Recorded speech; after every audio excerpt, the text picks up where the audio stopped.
Alrighty, first question for Gavin. Go to AJ. Gavin, what was it like just being a part of the series, considering the way these two teams that kind of went at each other for 5 games? Yeah, it was awesome.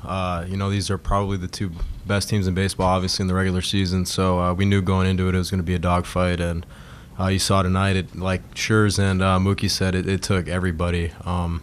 It was a lot of fun to be a part of, obviously. This atmosphere here was great. Atmosphere at Dodger Stadium was great. So overall, it was a sweet series. What did it mean to you to see Max coming in for the 9th inning there? I didn't even know he was coming in, so I went down.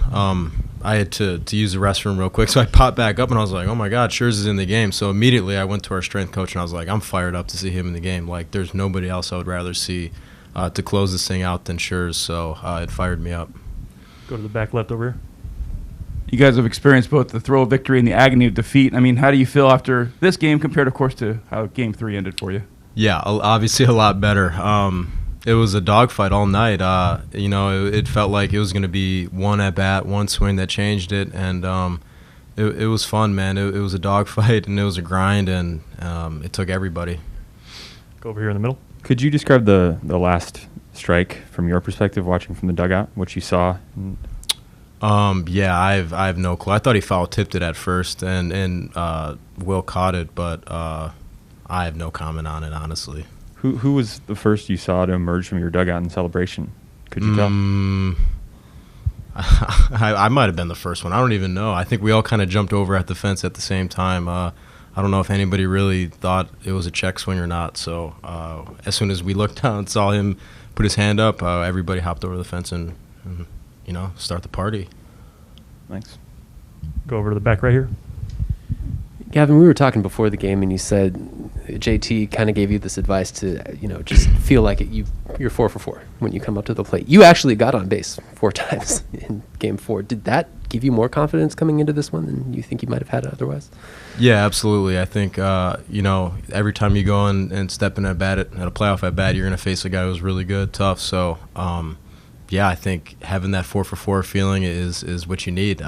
If you don't have that and that confidence in these situations, these pitchers are really good. So you have to have that mindset.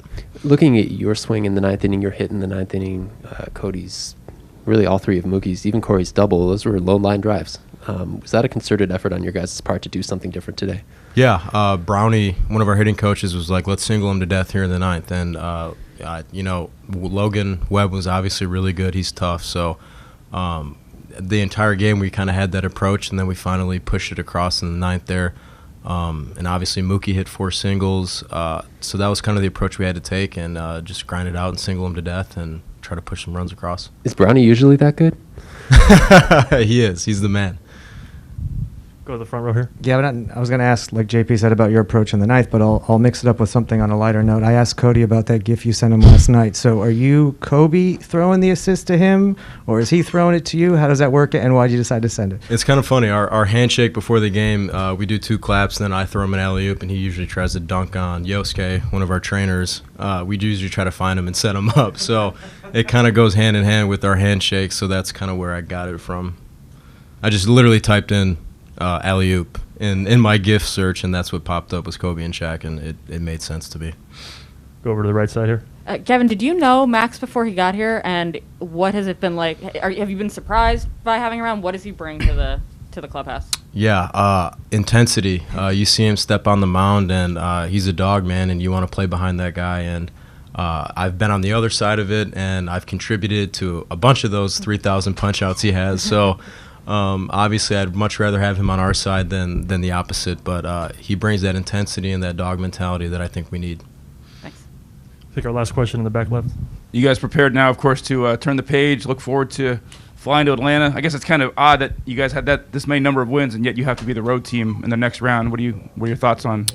Yeah, it is what it is. We kind of knew that we were going to have to go to Atlanta after this one anyways, so like I said, that's the way the playoffs are set up. Nothing we can do about it. Like we said, Mook said, turn the page, have fun tonight, and get back at it tomorrow night.